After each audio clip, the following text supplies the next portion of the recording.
Hello everyone, this is Eleftheriou, and in this video we'll make music with polychords.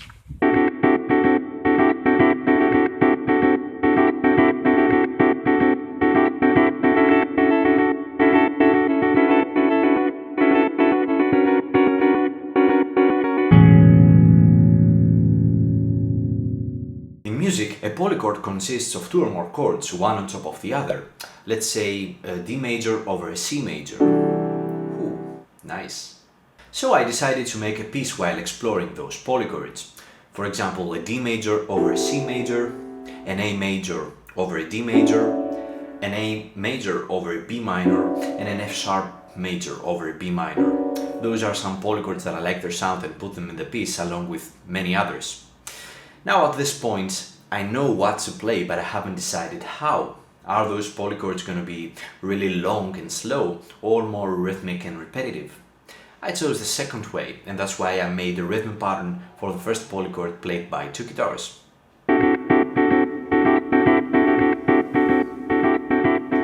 Now a question comes in my mind. Should I have one steady rhythm and changes in the polychords, or should I change the rhythm as well? What if I play polychords with polyrhythms? Polyrhythm is the simultaneous use of two or more contrasting rhythms, and this is what I introduced to the piece a few bars after the beginning. And in order to make this rhythmic contrast more intense, I panned the guitars left and right. Let's hear this.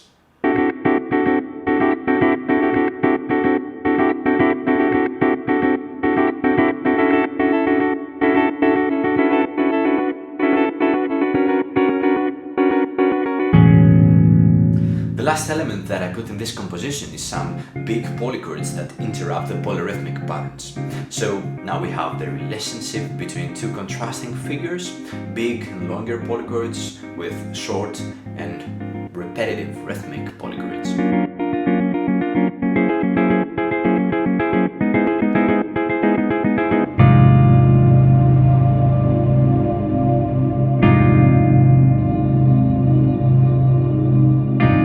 At this point I had enough material to work on and to continue the piece, and so I did. But before I present it to you, I'd like to share some interesting thoughts I made during the process about polychords and polyrhythms, and I really hope that they'll help you make more interesting chords and more interesting rhythms.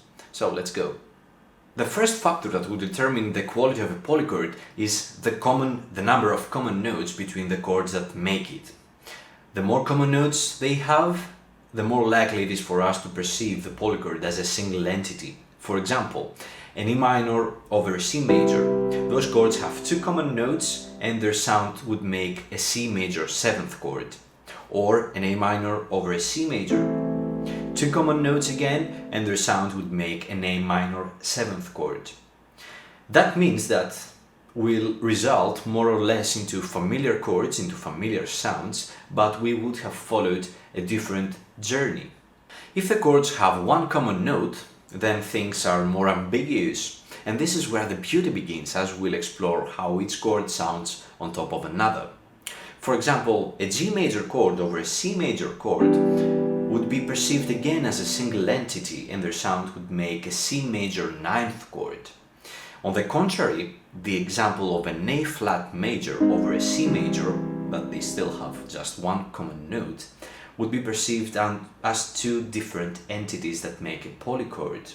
The same applies with the example of an E flat major over a C major, still one common note, but in my ears they suggest two different entities. Now you might guess that choosing two chords that don't share any notes would be a clear example of two different entities, like an F sharp major over a C major. Ooh, interesting.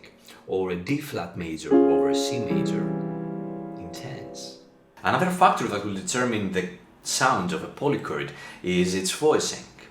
It would be entirely different to play a polychord in a closed position than spread it out wide and create more space between the chords.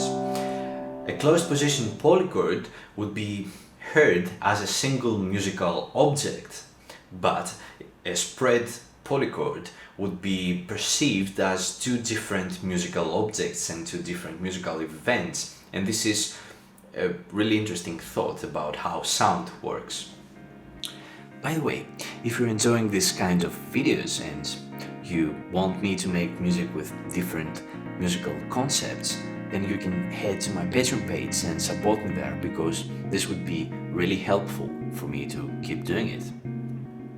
When you have to put two contrasting rhythms at the same time, this is a kind of a counterpoint, and you have to balance two things up.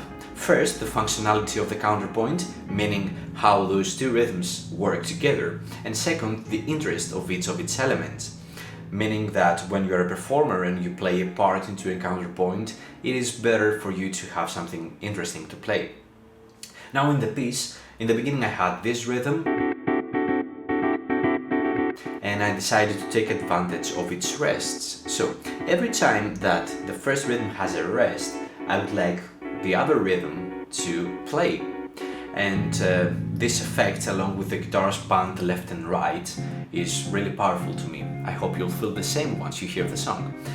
And I did the same thing while the second rhythm plays, and on its rest the third rhythm is gonna play, and I decided to make the polyrhythms with this mindset throughout the piece, so the rhythm always changes, so it's always refreshing to hear different relationship between rhythms throughout the whole piece. Before I let the piece play on this video, you can head on my Bandcamp page, link below, and you can solely listen to the piece. You can download it for free, but I would really appreciate your support, either on Bandcamp or on my Patreon page, where you'll be able to get the sheet music and an analysis of the polychords I used, plus all the material from my past videos, along with many other exercises that I frequently upload on different musical concepts. But now it's time to listen to the piece, don't you think?